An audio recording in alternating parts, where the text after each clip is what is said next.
Kali ini kita tidak membahas tentang masalah konstitusi atau pelanggaran pilkada atau pelanggaran pemilu, tapi yang jadi pembahasan pada saat ini adalah tentang jenis-jenis tindak pidana pemilu atau tindak pidana pemilihan umum yang tentunya berkaitan dengan pilkada serentak yang dilakukan pada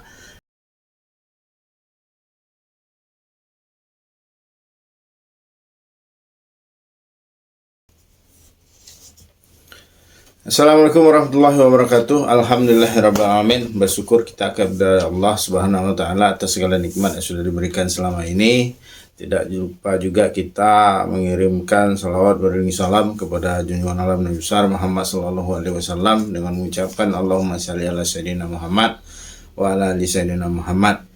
Sobat-sobat dimanapun Anda berada saat ini, mudah-mudahan masih tetap setia dalam channel edukasi tentang hukum ini yang saya upload. Tentunya diharapkan bisa memberikan suatu pencerahan kepada sobat-sobat sekalian tentang hukum ataupun tentang ilmu hukum yang ada. Sobat-sobat sekalian, sesama kita atau sama kita ketahui, maksudnya pada tanggal 27 November yang lalu kita sudah melaksanakan pemilihan kepala daerah serentak atau yang dikenal juga dengan istilah pilkada serentak.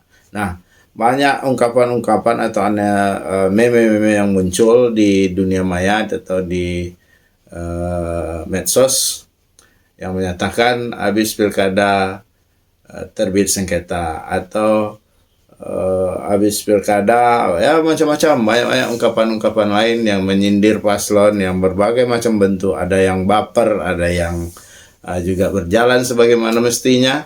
Nah, tetapi kita tidak membahas atau saya tidak akan menguraikan apa yang dimaksud dengan hal itu pada kesempatan kali ini. Nah, jika pada video yang lalu saya membahas tentang sengketa pilkada, artinya bukan saya jelaskan apa itu sengketa pilkada, tetapi saya menjelaskan bahwa usai pilkada MK menanti. Artinya ketika ada paslon atau pasangan calon yang tidak puas dengan hasil sengketa, maka muara terakhirnya nanti adalah di Mahkamah Konstitusi.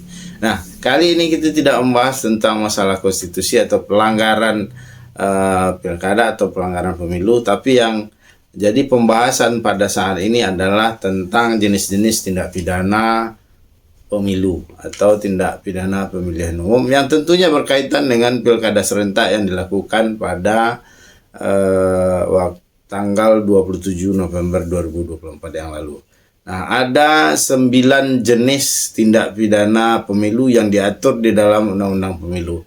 Nah, Undang-Undang Pemilu ini nanti bisa sobat pelajari di Google atau di dunia maya, tinggal cari, googling, searching atau sebagaimana macamnya bentuknya, nanti akan ada link-link yang memuat atau mengupload tentang undang-undang pemilu ini.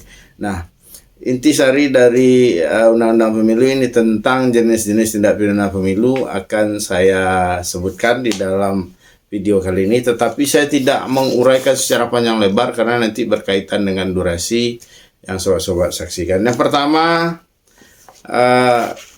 sebelum memulai atau sebelum saya menjelaskan tindak pidana jenis-jenis tindak pidana pemilihan umum ini, jadi diatur di dalam bab 2 tentang ketentuan pidana pemilu, yaitu dari pasal 488 sampai dengan pasal 554 Undang-Undang Pemilu. Nah, silahkan nanti sobat-sobat baca di sana apa ketentuannya, apa ancaman hukumannya, dan bagaimana mekanisme penanganannya, semua ada di Undang-Undang Pemilu.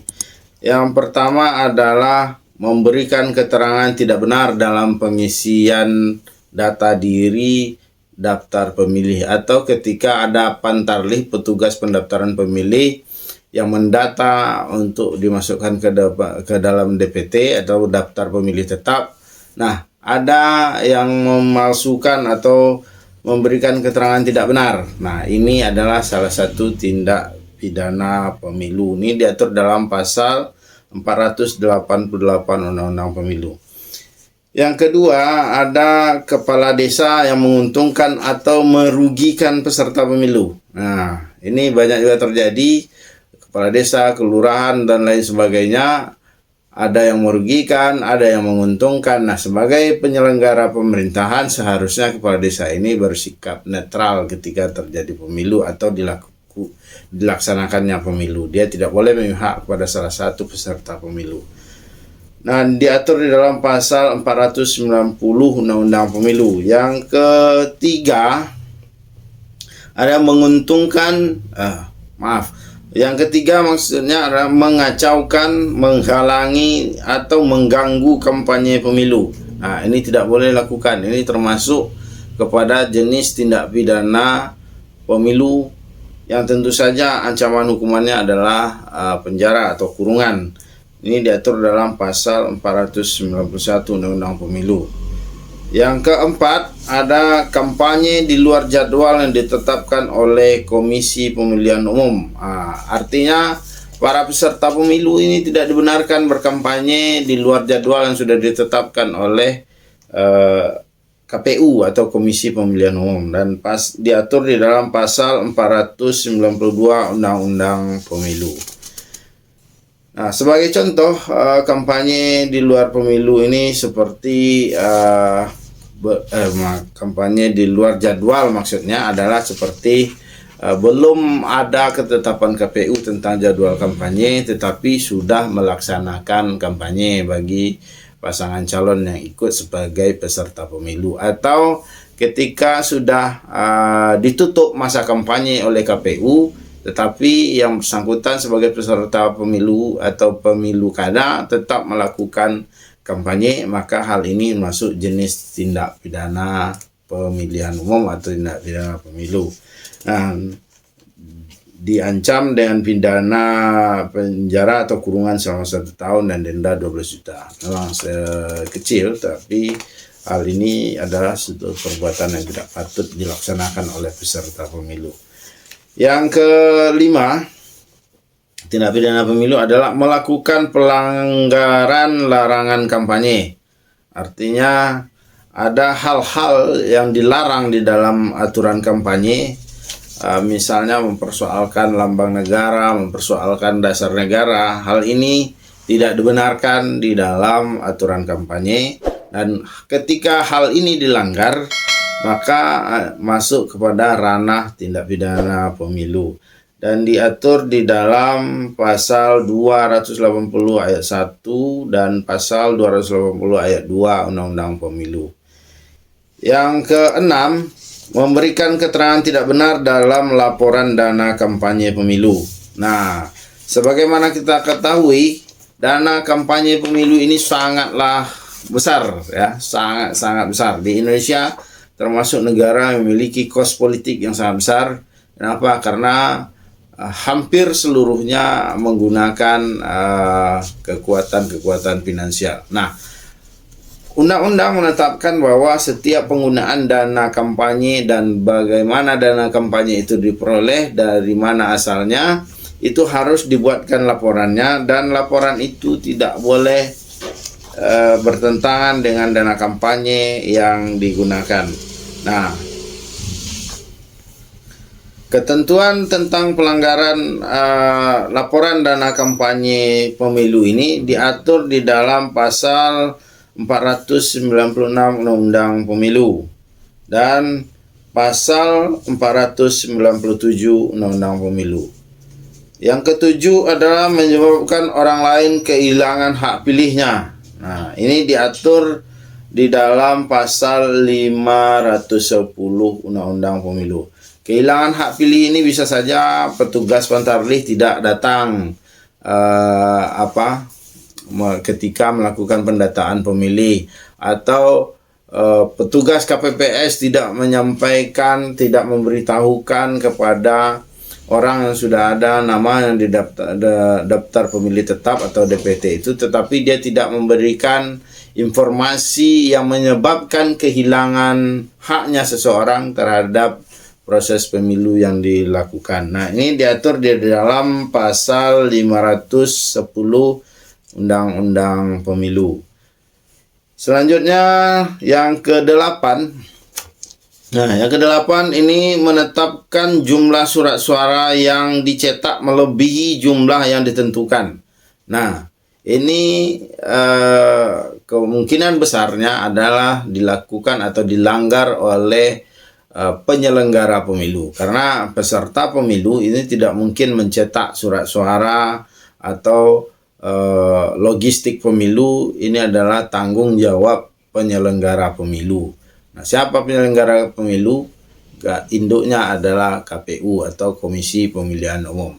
Nah, ketika mencetak atau menetapkan jumlah surat suara yang dicetak melebihi jumlah pemilih yang ditentukan, maka hal ini adalah jenis tindak pidana pemilu atau tindak pidana pemilihan umum. Contoh melebihi jumlah yang ditentukan ini sebagai contohnya adalah misalnya di kota A jumlah DPT-nya ada 150.000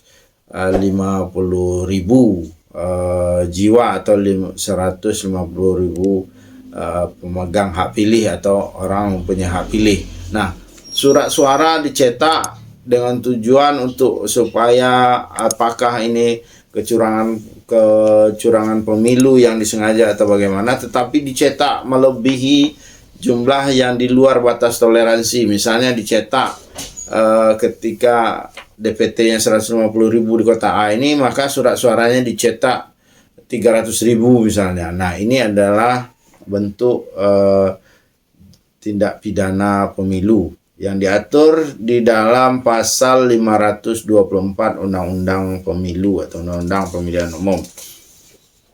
Yang kesembilan ada memberikan suara lebih dari satu kali. Nah, apakah hal ini bisa terjadi? Bisa saja terjadi. Bagaimanapun kecurangan itu tetap mencari peluang terkecil sekalipun, maka bisa saja orang melakukan pencoblosan atau memberikan suara lebih dari satu kali dengan tujuan untuk memberikan keuntungan tertentu kepada salah satu atau kepada peserta pemilu yang ada. Nah, bagaimana cara teknis memberikan suara lebih dari satu kali ini? Nah, inilah yang perlu dipelajari dan perlu diketahui oleh sobat-sobat sekalian. Salah satu upaya pemerintah atau penyelenggara pemilu untuk mencegah terjadinya orang memberikan suara lebih dari satu kali adalah dengan cara selesai melakukan pencoblosan itu dilakukan pencelupan jari tangan ke tinta pemilu, tidak dengan jari kaki ya. Jangan nanti setelah selesai pemilu kaki pula yang dicemplungin ke dalam tinta yang disediakan, tetapi tinta. Nah, cuman kualitas tintanya sekarang sudah mulai tidak bagus ya. Kalau pemilu dulu pernah 1 minggu belum hilang-hilang. Nah, sekarang ini belum sampai 1 minggu, tapi sudah memudar, sudah habis, sudah tidak kelihatan, hampir tidak kelihatan. Nah, bagaimana penanganan terhadap tindak pidana pemilu ini akan kita bahas dalam video selanjutnya. Demikian yang saya sampaikan, mudah-mudahan ada manfaat untuk sobat-sobat sekalian. Lebih dan kurang dalam penyampaian ini mohon maaf. Billahi taufiq wal hidayah. Assalamualaikum warahmatullahi wabarakatuh.